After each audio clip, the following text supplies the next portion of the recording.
हम दशहरे में रावण के पुतले जलाते हैं। इसके पीछे बुराई पर अच्छाई की जीत की भावना को दर्शाना व रावण रूपी बुराई को जड़ से खत्म करने की जीत है। हम हर बार रावण को उसके कुकर्मों के लिए याद करते हैं, लेकिन हम यह भूल जाते हैं कि रावण के अंदर बुराई के साथ साथ अच्छाई भी थी। हम यह भी भूल जाते हैं कि वो अपने समय का महाज्ञानी पंडित था। हमें उसकी बुराई के बजाय हमें उसकी अच्छाई से सीख लेनी चाहिए। ठीक वैसे ही जैसे राम ने लक्ष्मण को रावण से सीख लेने के लिए कहा था। समय जब रावण अपने जीवन के अंतिम पल गिन रहा था, रावण ने अपने जीवन के आखिरी पलों में लक्ष्मण को 3 ऐसी बातें बताएं जिसे कि आपको भी जरूर सुनना चाहिए। जिसमें सबसे पहली बात थी कि शुभ से शीघ्रम, मतलब कि शुभ कार्य करने में कभी देरी मत कर। जैसे ही आपके मन में शुभ कार्य का चिंतन हो या मन में विचार आए तो उसे तुरंत कर डालो, और साथ ही साथ अशुभ को जितना टाल सकते हो उतना टालने की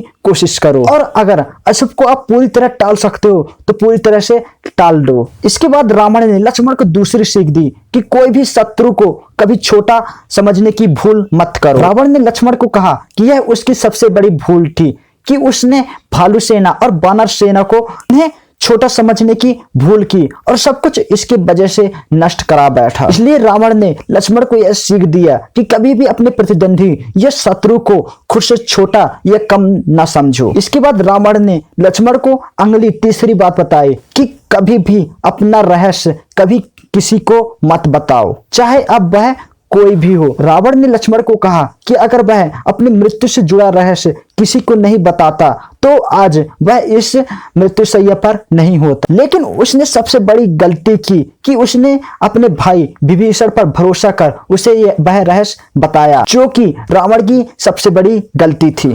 अगर आप रावण की ये 3 कही गई बातों को अपना लेते हैं तो आप अपने दुश्मन से कभी हारेंगे नहीं, आप अपने काम में कभी असफल नहीं होंगे और जीत आपकी ही होगी। ये तीनों तरीके आपके बिजनेस में बहुत ज्यादा महत्वपूर्ण रोल निभा सकता है। इसलिए जरूरी है कि आप भी अपने बिजनेस में, अपने काम में ये तीनों बातों को याद रखो।